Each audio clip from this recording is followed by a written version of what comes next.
Welcome to the video about our wedding. We did several things in the wedding to make it more sustainable and more affordable. Although the context of it was like millionaires would have their wedding. So there were many things that kind of we decided, but also things that happened to us. And we thought, whoa, this is really maybe a smart way to do it. And I think it can be helpful to other people planning big events, wedding. So we thought we made a video and we will share it with you. So to give you some context, this husband of mine here asked me to marry him in April 2022, and in less than 3 weeks we found the place and we sent out the invitations with a lot of details already. And the planning didn't take us that much. The budget wasn't that high, but it came a very long way. And a lot of things that we did to make the wedding more sustainable also made it more cheap, so we thought it was interesting to discuss this. We have about 7 points about how to do it, but before we want to give you some context. For example, that it was a winter wedding. It was in France and we live in Norway, and I am French, so I've a lot of childhood friends in France, had family. So we had to decide, do it in Norway, do it in France. We decided to do it in France. So there's not everything that can be sustainable. A lot of people came with planes, but not everyone. Some people from Norway found more sustainable ways to travel. So it's not because not everything can be perfect and sustainable all the time in your life.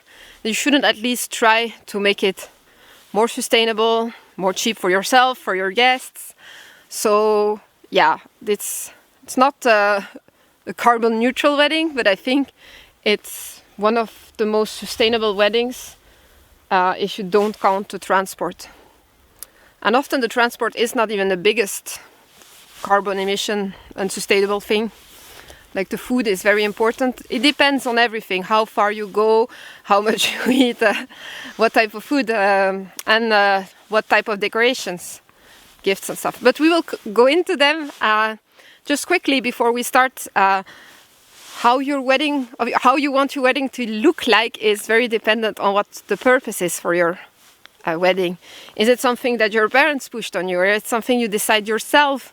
We both have very little family, and it's a thing we wanted to both do. Have not a huge wedding, but a wedding with we thought between 70 and 100 people, which it turned out to be in the end. But also, what is the purpose for getting wedding? Less and less people are getting married, and I was never interested in getting married. But it is something that I don't regret at all. It was more his idea to get married, and he had some opinions about it. So, why do you think it's still important to have a wedding? Why have a celebration? I mean, I think it's you can separate it into the being officially legally married. Mm-hmm. I think that is actually important if you're planning to stay together for a long time. It is lots of reasons. Yeah, it makes everything just more easy, and at some point in time it should be sort of obvious that it is relevant to do it. Yeah. So that's the one thing, and I mean, and that you can do. You don't need to have a wedding celebration necessarily for that. Yeah. But then the other part, having this celebration, I think it's nice for everyone to make it sort of official that now you're together, and also use it as an opportunity to get people together, friends you might not have seen for many years. Yeah. Have a celebration, everyone sharing this joy with everyone else. Yeah. And also it's a thing we discussed that you told me, is you have one of the most joyful things happen in your life. You found a person that you want to be with for the rest of your life. It normally happens only once, at least we wish it. And at least also for me, I get so much joy out of this relationship. We don't have almost any problems. Like we never fight. Everything is really perfect in all the ways, and you want to share it with your friends and to like take a mark and the excuse to bring people together, especially since you live in a different country than where you come from. I think it's very, very important actually. Yeah. So yeah, now that you know a little bit about the context, let's dive into the tips or points. Like, let's dive in. So point number 1, the food.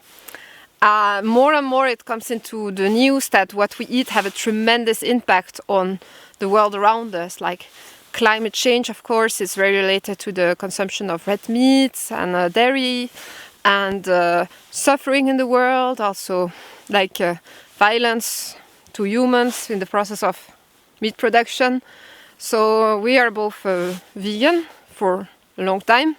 So the idea was not to give to people things that we don't eat because we find them harmful ourselves. So of course the wedding was going to be vegan, but it was also important to have some local food and not like we didn't want to have a burrito on the wedding served. And we started looking for places. Like we didn't have a very specific concept, so we just reached out to places and like also asked them in the email, like, is it possible for you to make vegan food? And we had this place that like a friend recommended to me who lives in the Chamonix Valley, and she was like, yeah, maybe there, but I think it's really expensive. So we were like, okay, we can still reach out and ask. They probably have a brochure or something like that.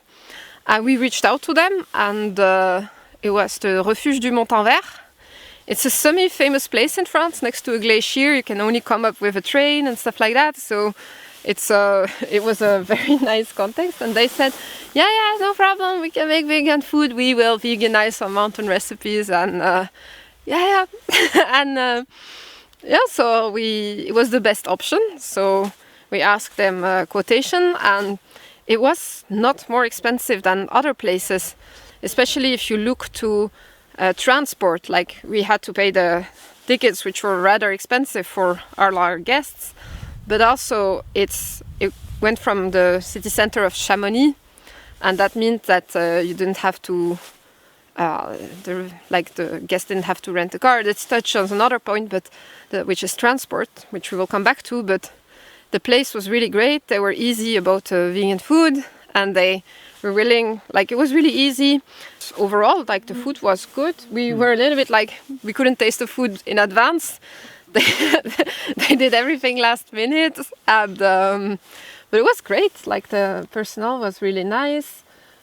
This video is not sponsored or anything, but like the food turned out I think people good. were happy. Yeah, people were happy. Yeah.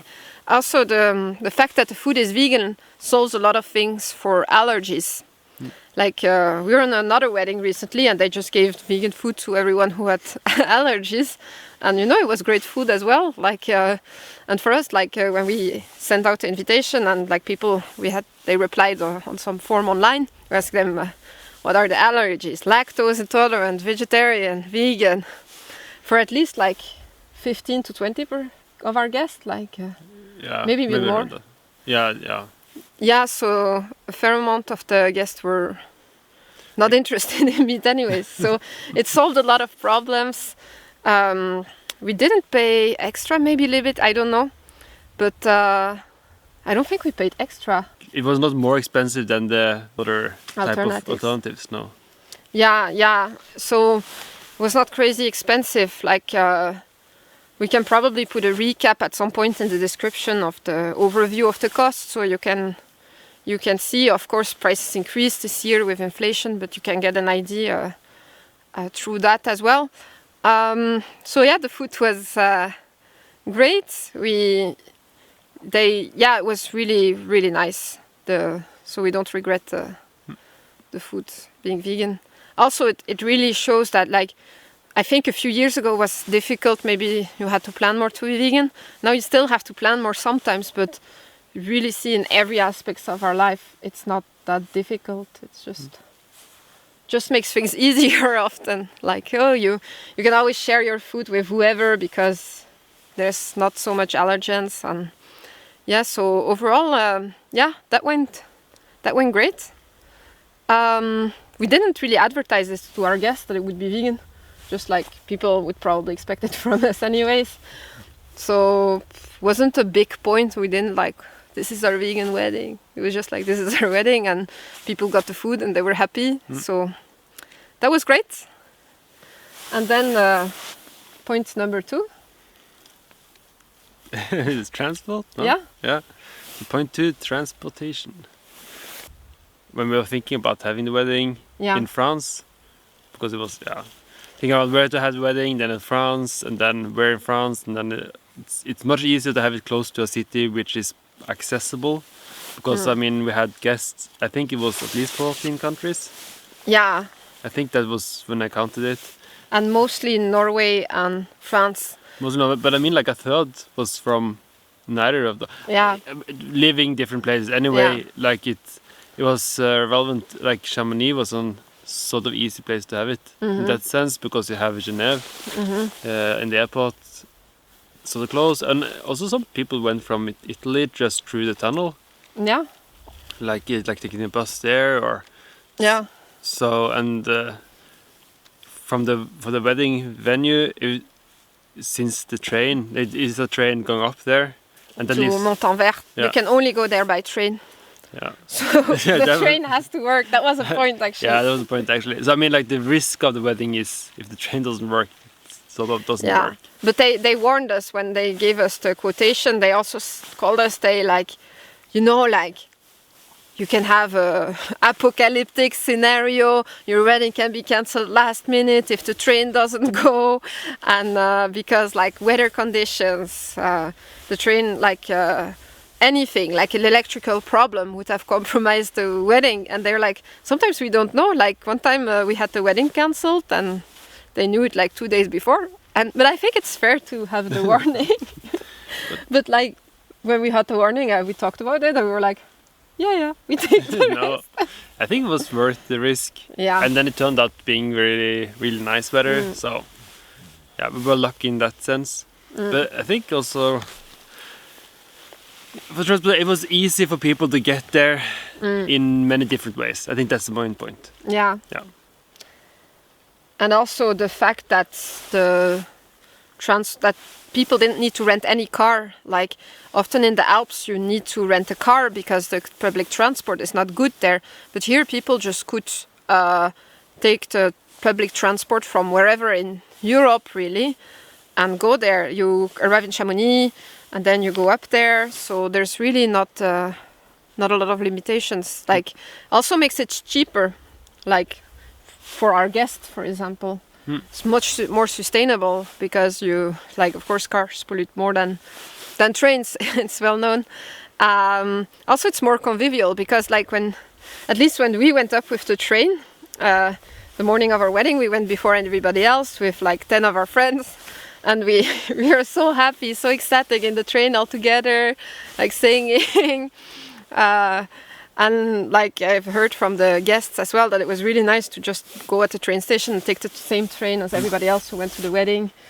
You take like the friends who helped to coordinate. I took the people from the train station to the chapel, and it's not like you don't have people coming from everywhere. So the transport was great. It's one of the easiest places in the Alps, like Chamonix, and to have public transport accessible. I think so. As a tip for any wedding, is I think nice to have some common transport for the guests, especially if they're. I mean, for us it was the chapel or like the ceremony building, and the main dining building was next to each other. But if those were distant too, I think it would be nice to have some common transportation for the guests. Like a take home. Yeah, and also it was really cozy that almost all our guests slept up there, like up with us at the mountain at the Refuge du Montenvers, because like when we were like dancing and stuff and like partying until like a little bit later in the night, we didn't have like guests coming at us all the time to say like, thank you for the wedding, now we have to go. They just went sleeping, and we saw them the next day at breakfast. So there was not like this moment at the party where like people start to go away, and as a host you're only saying bye bye, thanks for coming. So that was great. And also regarding transportation, like of course we made people come from sometimes far away, but also it was not just a wedding. It was also, we did a kind of festival before and after. So we coordinated the renting of different cabins next to each other, like one big one and other small ones. And we had all our friends coming, like most came the weekend before. And many had problems with their flight, so actually just came the day before. So if they didn't plan on coming the weekend before, they would have not made it to the wedding. And also some stayed after, and we were with them. So it was really nice because before the wedding we went skiing. Thank God we didn't break anything. And like we had a party where we all got together on the 17th. And the wedding was on the 19th, so it was nice because on the 17th you're so excited to see your friends again, and you stay up a little bit late because you see all your friends and you're in the Alps and it's great. But then still you have the 18th to be like, okay, yesterday was maybe a little bit too late, so you go sleeping and you're actually fit for your wedding. Because otherwise you probably want to be with your friends like the day before the wedding as well. Like I still wanted to like go out and stuff, but you told me it was not a good idea, which it wasn't. No, but I think the nice thing with having, I mean, that can be another tip or whatever. Yeah. To if it's feasible to extend the period, like having some guests arrive a bit before if they want to, because in that way we managed to talk with almost everyone. Yeah, it was not so much pressure on the wedding, like, oh my God, we have, because all the guests were almost only our friends, we have small families, and if we would have like to talk to 70 people in one evening, we would probably only have had superficial greetings. So I think it's an important point. Yeah, like also after the wedding it's fun because you can like debrief the wedding with your friends that are still there. But yeah, so that was great. Also, due to the location, the ticket in the train that we paid for our guest also included to go to the glacier, like to take some small gondola to the glacier the day after. So the day after the wedding, we, like at 11, we went with a big part of our guests to the glacier and into the glacier, and like it was more like when the wedding is over, it's never really over. So that was fun. So transport, keep in mind. So the next point is the decorations for the wedding. We were a little bit naive, so we didn't have much planned. We came to France, to my mom's place, a few days before the wedding, also before the guests arrived. My mom's place is about 2.5 hours from Chamonix, where the wedding took place. And we went there and we were like, yeah, in 2 days there we will fix the decorations, we will find everything. So it's a winter wedding, and you can have flowers imported from probably another continent at this point, which is extremely expensive but also not sustainable at all. So what we ended up doing, inspired by my mom. So my mom was making the bouquet, and it turned out very beautiful. So what she did is she bought some fake roses, and for the rest she just took things from the garden, some vegetation from the garden, but also from the forest where I grew up next to. So we had some local decorations, and like for very cheap but also very sustainable. So these flowers, these fake flowers, you can keep them afterwards. And so we went to the forest, we took some vegetation, and we took some cardboard and some glue, and we just instead of making an arc, we just started to paste flowers and like branches on it, and we weren't sure about it, how it turned out, and we're like, okay, we on the ceremony building, on the place where there's like a projector, we just pasted on it with double-sided tape. I think nobody thought, including me, that it would turn out fine. It was like, when we just pasted it, it looked like kind of, and we were like, okay, will this be dry for tomorrow? Will the glue hold? It's like, my friend was like, Nah. It's like, and if it holds, probably it will fall on our head during the ceremony because it's too heavy for the double-sided tape. We hadn't taken good measurements. There's some noise because people come past us skiing. Just a second. Yeah, so so it was the decorations were an adventure on their own. We also took some extra to decorate the alley, and we did the same thing for the tables. Some to prepare some bags for each table of like decorations in the same theme as the wedding venue, like the chapel, the flowers there. And yeah, it turned out great. Actually, it was hard to transport the thing that served as the arch. We'll show you some pictures here. But we had 10 friends that helped us bring everything up.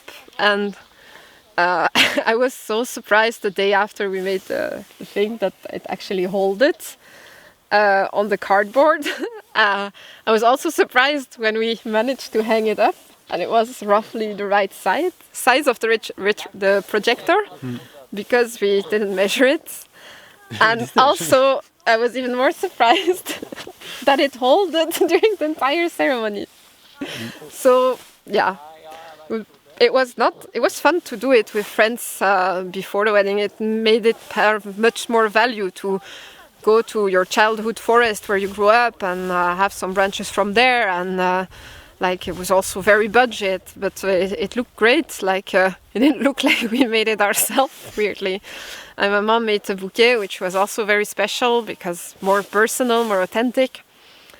But yeah, I did most of the decorations, but we shared the task kind of equally. Some of the tasks with wedding. Yeah, but I don't feel I did more than you, or the opposite. No. No. I think we shared well. Like, I think we have different interests in a way.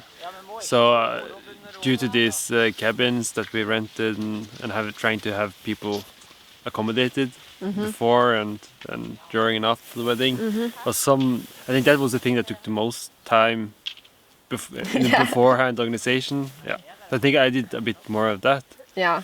And then also it was nice that, I mean, the decorations was something you took hand of or like helped organize, but we also had a lot of other friends helping before and during, and also I mean after the wedding, like some people taking photographs, filming.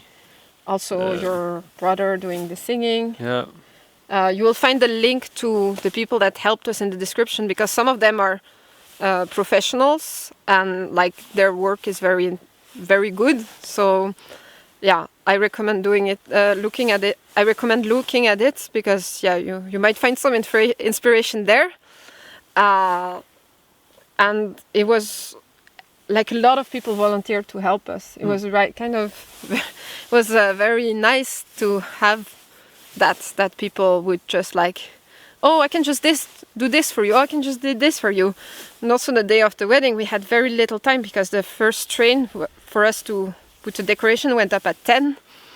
And like we had to make the decoration in place, to get dressed, to get the hair done. One of my friends did the hair, and like she hadn't done it many times before. It turned out great, but like we wanted to be sure to have good time, also take the pictures before the wedding, because otherwise we would have less time with our guests. So it was kind of very, it was a little bit of a race, but it was so much fun. Like we didn't stress at all on the day of the wedding, because it was just like we went up with our friends, everybody was carrying something. We're at the train for going up, and we had so much stuff, and like our friends carrying, and nobody knew who was carrying what. We're like, something will get lost, but it didn't.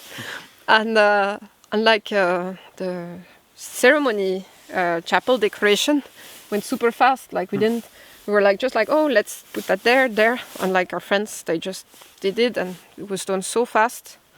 Like was not just that our friends volunteered to help us, but also they were very good, and they saw things that we didn't see. I think that's also fun, because they're like, oh, we do this and that, and had some it took a life on its own. And on the wedding day, we had a lot of surprises and nice surprises. Yeah, and it's nice also that it is. I think it's nice that you know that it's someone that you will know after the wedding too. Like it's not just some random person that you pay to do things. That there's someone that actually cares about you and do some effort. And it's nice, like your sister taking some organizational responsibility. I think that's also a nice thing. Like on the wedding day, we didn't have our cell phones on us. No. It was like turned, maybe not turned off, but Yeah. left. So everyone, I know, I don't know if we should talk about it now, but we sent out some information letters. Yeah. And I think they were kind of maybe not as common to do in a way, but I think it was nice to try to inform everyone coming to the wedding well in advance what was going to happen. Yeah. Yeah, because you're not just planning, you go there and you figure out, you're planning your whole trip around it. So you have to know when the first train the day after gets back, so you can make your flight that same day from an airport or take a train home, so yeah, like I think it was not too much information. Also, like we're on the day of the wedding, like in some cultures, not calling any culture out the French, you do things last minute, but it's fine. Like usually things are fine, but like I don't want to have friends asking me the last day if they can change rooms to be with someone, or like I don't want to know. So we're like, these are like 3 people who volunteered, so you can like call them if you have any questions, if you're lost or cannot find the train or whatever. And so we didn't have the phone on, and it was very smooth. Everything. And we want to thank again all the people that helped us. Yeah. It was great. And I think this big events like a wedding is really an excuse to bring everyone together, but it's also the moment you realize how great the people in your life are. So. Point 4? Yeah. Yeah. So that's the gifts for wedding. And I think it's very uncommon to not have gifts on a wedding. I think so. I think it's not like a typical thing I've heard about, but I think we also very early decided that we did not want to have gifts. And we made it very, like we put it in the invitation that you had to like accept to not bring a gift because... Yeah, you had to be able to register for the wedding in our Google form. You had to point, I understand I will not bring a gift. Yeah. I mean, like there's many things to think about it, I guess, but I think the main point for us was it, in a sense, like having people from Norway bring a gift to France to give to us, so we would bring back was, that's not the point. And then also in general, we don't need any gifts. I mean, there's many ways to look around that, but then I guess we're not rich, but we're wealthy enough that there's no material needs we need. So if we need a new frying pan, then we can buy a new frying pan in a way. Yeah. And we rather wanted people to spend money on actually coming to the wedding. Yeah. Not on any gifts or stuff. And I think it turned out well, and especially when you're with your sister, like behind our backs, having guests instead trying to write some memory on a card, like with a picture or there was a different variation of it. So and they made some a guirlande in English. We'll put the word on the screen. But yeah. I think it's not like I think deciding it beforehand and like making it sort of explicit that you want people to come to your wedding because you want them to be there. Yeah. I think that was important for us. I think it's nice for the guests. I don't know. It is an extra cost and extra, not only in the money, but like having to think about the wedding gifts. And and also if you're taking the sustainability things, I mean, it's definitely more environmentally friendly to just not have physical gifts. I mean, I can understand some people might want to have gifts because they need it, a different situation than us. Yeah. And then I think receiving money should be totally fine. Yeah. Yeah. Yeah, but also it didn't fair for us to ask to like expect a gift where people have to spend money on traveling there. and we give too much gifts in the society, and it's one of the things that has a lot of carbon and other pollution in the process of making it, in the process of transporting it. So if you want to reduce your emissions in a wedding, and also the costs for everyone, for us to transport it back and for people to buy it and transport it, I think it's a great way to reduce some costs, to be more sustainable. We don't miss gifts, but like there are different takes on it. But societies with less gifting, like just for the sake of it, I think it's less polluting. And like we're really in a climate crisis, an environmental crisis, but also an inequality crisis. So yeah, those are things we can be mindful about, of course. I think in as a even if you have gifts, I think having this bring a memory type of some sentimental gift is very nice to receive anyway. So I would recommend that. Yeah, a picture that I guess sprung with a short text about like some nice memory they had with both of us or one of us. It's so emotional when you read it. It has so much more value. It will have value in 20, 30 years. You will look at it and smile. And if you have a pen, you have 10 people giving you a pen and the other 10 giving you a knife. I mean, it's great. Like it comes from a good intention, but for us, it felt natural to do it this way. Yeah, it worked out. So, point 5, the dress. I bought my dress secondhand. Before, I actually planned to not buy a dress at all. I have this white dress. It's a cocktail dress. Will be fine. And then, with time and Instagram, I was like, maybe it's nice to have a proper wedding dress. And then the quest began. So I bought a second-hand dress on a Norwegian second-hand store, and on top of it I did some adjustments myself. The only bad thing was that it was for a person a bit taller than me. So I had to wear very high heels, and there was snow, so that was an adventure. But at least I didn't look as small because he's much more tall than me. But it felt nice to have a second-hand dress, because you're like, oh, this dress already served for another wedding, another person who is still happy. And also, like, of course, textile industry pollutes a lot, and the dress was relatively cheap, because the person, she made it herself, but the materials were very expensive. Like I've worked a little bit with like textiles before, and like materials were very expensive, looked very elegant. So it was really like, why not? I was really happy with the choice. No regrets there. What do you think? No, I think it was definitely a transition from not caring at all and to being very happy with this wedding in the snow type of. But I think it worked out fine. Yeah, it was nice. I think it was worth it too. Yeah. Yeah. Now I will never regret not have a dress. It's like, in the end, it's not so important whether you have a fancy dress or not at your wedding, but it's nice to have done it once. Like, yeah. But I think also it was not the most fancy dress, I guess. No. Like I think like because it seems that some wedding dresses can be very, very expensive. Yeah. I think that you got everything you wanted to get out of the dress. Yeah. And I think also like having this this cape thing on the outside, that was also maybe more important than having more decorations on the dress itself. Yeah. Since it was for this wedding in the winter setting. Yeah.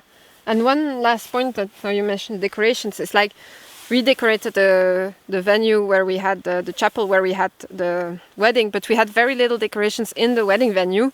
But because it was a historical building, Alpine style, very nicely decorated from before, we didn't need much decorations.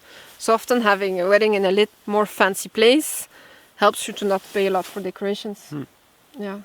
Yeah, and a nice venue.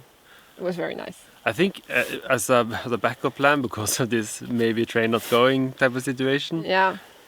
Just knowing that you were in a nice area in general, and that it would have been fine to have the wedding outside some wherever place, in Chamonix. Yeah. We were there would be a mountain and some snow any way you looked anyway. Yeah. So Yeah. that was Yeah. that helped. We had some like plan B and C and D. Yeah, because they were like very clear that on the day of the wedding maybe the train wouldn't go and there would be no way to go up there. So yeah. Then point, I think it was 6 now. I thought it was 7 points. Okay, 6.6. Maybe. Yeah. It doesn't matter. Wedding ring. Mm-hmm. Rings. Yeah. I mean, I guess there are these traditions. Maybe that's like in a general theme of this wedding. We didn't know. We know that like getting married and stuff, like what it means in a way. Yeah. But this technical, what it's supposed to be, I don't think either of us has thought that much about like these things. Yeah. I mean, I think typically are kind of determined people that know what we would like, how we would like to do things. Yeah, we do it in our own way. Yeah. We take traditions and we take what we like and the rest we don't. Yeah. In a way. So anyway, this what do you call it? Like this ring you give when you ask to get married. Yeah. Engagement ring. Yeah. Yeah. The engagement, like, it's, I guess some places, in some cultures or places, they have this very large diamond on those. Mm-hmm. And yeah, for me it was I would never buy that. Also just because it's a diamond on it. I don't like. I mean, there might be probably some way to get a diamond that's not ethically questionable, but Yeah. it's just complicated and it doesn't really make any sense. I feel like I'm not buying your consent to marry me. Hopefully you would ask. Hopefully we would say yes without me bribing you with a ring. But also before you ask, I saw it coming and like I also thought like maybe I can do the proposal because why not? And you're like also thinking about like ethical aspects. Like the ring is a culture that was created, and like for me I don't have much jewelry, and like I discussed like if you ever ask me to get married, if you have a ring like with a diamond, I'm really not sure because like I'm not sure about like the extraction process, the blood diamond risk. Like you don't want to have a diamond on your finger that costs someone's life or health. And but I was like, if you ask me, you have to get on your knee just to like show you mean it. There has to be some bar to cross. And like so the ring like. So we don't think about it sometimes, like diamond ring for a wedding and stuff like that. But it is, if we think more about these questions, we can avoid suffering in other parts of the world. Yeah. So, but I think also it was nice because I guess we could have had no rings at all in a way. Like theoretically, I don't think we would have been necessarily opposed to it. But I think it is nice to have this sort of, it's a material thing, but it actually has. Like having a proper golden ring that will last your lifetime, and it's like from this occasion specifically. I think it's nice, but then depending on how you get it, and so we were by chance or for a family event of mine. Yeah, in Paris, and I don't know. I think I knew about this as something that had to be done in a way. Yeah. And ended up finding this. We can put a name on the video place, like ethical ring store in Paris. I think you could have gotten a diamond ring there too because they use some other process or whatever, but just to make a diamond. But like just the gold itself, knowing that it is from at least they claim and probably have some more process to verify that the gold is extracted in a way that makes more sense. Like I don't know if it's extracted, but it's ethically sourced. Some of it is recycled, and they make a larger effort to not have a kid digging it into an illegal gold mine, who knows where. So that was important to both of us. Like you were like, oh, I found this shop next to the Louvre with ethical rings. And I'm like, we're in Paris, so like we can always go and look. And maybe it's like too expensive. We had seen some prices on the internet, like in Norway. And then we went inside there and they were like, oh, is it your first visit for a ring? And we were like, yeah. We were planning to do only one store. So we were there and they're like, what are your ring sizes? And we're like, I have no idea. But yeah, it was really nice. We found the ring right away and it was not extremely expensive. Like, I think it's like within the norm of the rings you can find on the market. I thought it would be much more expensive. Yeah, I think you pay. I think for the rings you pay for the gold itself, and that's a cost, and then you pay most for just the type of design or whatever. Yeah. I think our rings are sort of simple-ish, but nice. We don't have it on them on us all the time, but I think it's nice to have them and then put them on once in a while, and yeah, you can have it on you have a necklace that you can put it on if you want. And it's really nice. Yeah, so that's I mean, I guess a way to do it. Yeah. Possibility, yeah. And also about the traditions, I think a lot of people swing both ways, like either be like, traditions are important and we're going to do all of them, or we will just do, we won't do any traditions at all because traditions are sexist or whatever, or yeah. But I think for us it's important to do a middle way. For example, the bringing away of the bride by a man, the father, like I didn't feel comfortable by doing it because it's like sexist and it doesn't add anything extra. And like for me, women had a lot of impact in my life, like especially when I was young. Like so I had my childhood friends come with me, walked all the aisle, and it was very special because before we walked into the chapel together, I saw them like dressed up in the same color dress on the top of the mountain where I arrived, like struggling to get up. And they were like there, and we were like together, and we had this big emotional moment of like, wow, one of us is getting married. And so I think we really want to keep the traditions that are fun and not look away. But sometimes you get a little bit sanctioned, like some people give you a hard time for not having offered me a diamond ring. But like there's maybe these ego things that come in, like, oh, maybe it's bad that he didn't offer me a diamond ring, like people will not know how much he cares about me. But in the end, you have to, it's not like that it works, and you have to do things that feel authentic to yourself, true. And a lot of these traditions, like the diamond ring, it's things that are created by companies to sell their products. So it's not an authentic traditions that have existed for millions of years, and you're being part of something greater. You're being part of a marketing campaign. And sometimes it's fun, but when it's not, save your money. Point 7, so that's music. Yeah. Yeah, because and maybe like the after party or the timing during the wedding. I don't know, but anyway, so I think it's common to have maybe I don't know if it's common, but I think some people have like a DJ or they hire some external people to play the music, and we just made a playlist. Yeah, and we had your brother also playing a little bit.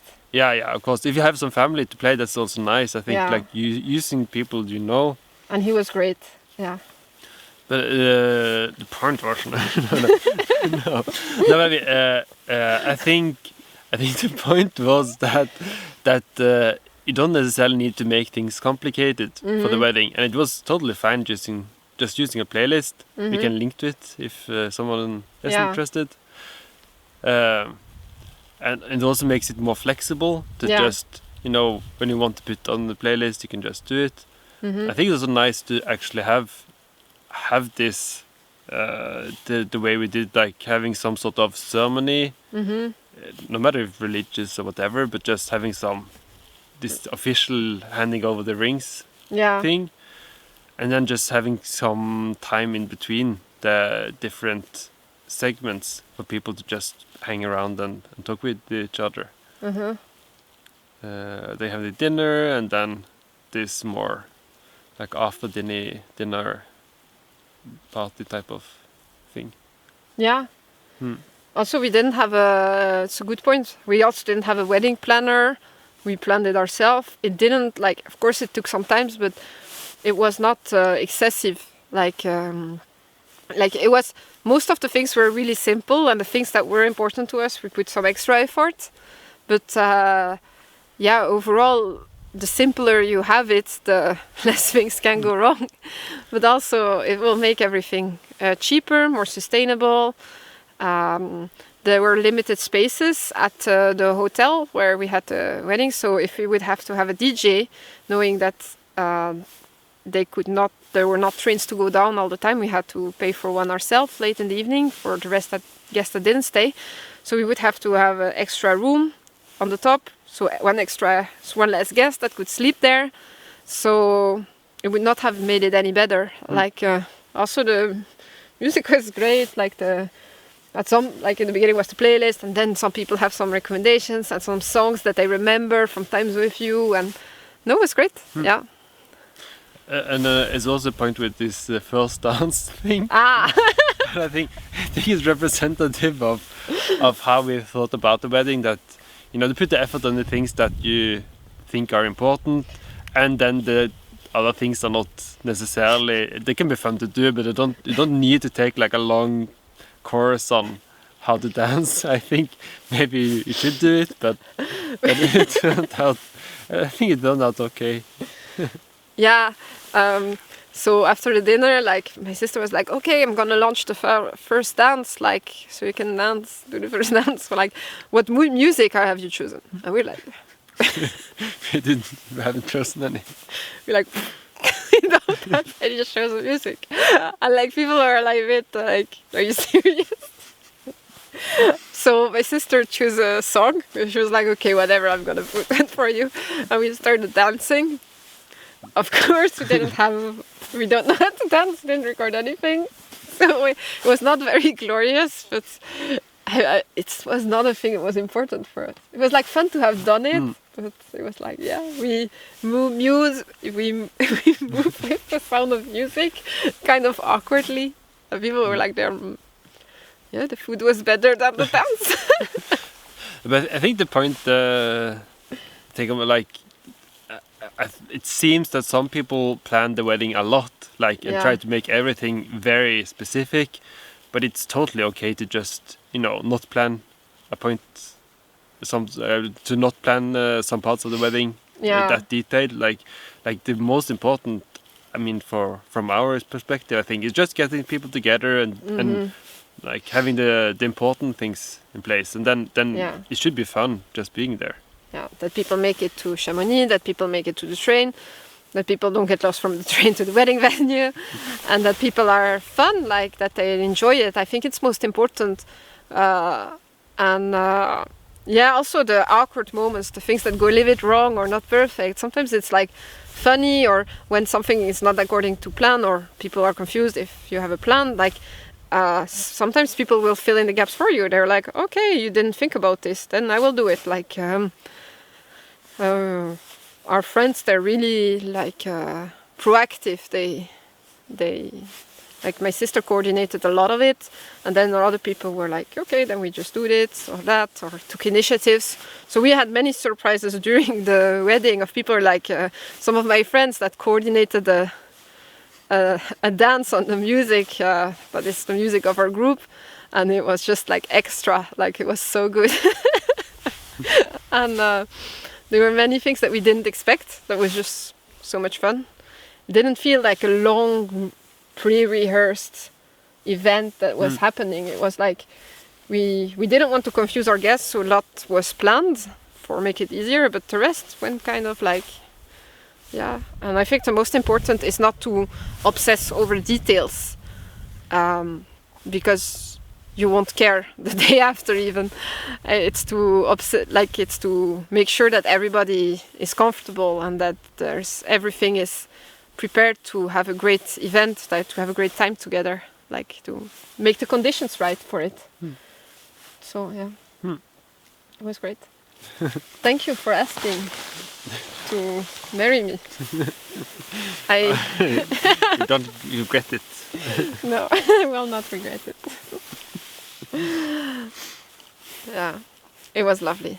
I think I encourage everybody to have a wedding. It's really fun. So these were the points we wanted to discuss. A lot of points in between. I hope you enjoyed the video. I hope you will help you in your planning of event or in your choices regarding your wedding. We want to thank again all the people that helped us during the wedding. It's truly great. Like I'm still happy about it. I still think about the wedding often, even though I never dreamt of having a fancy wedding. But what made the wedding so powerful for us was the help of our friends.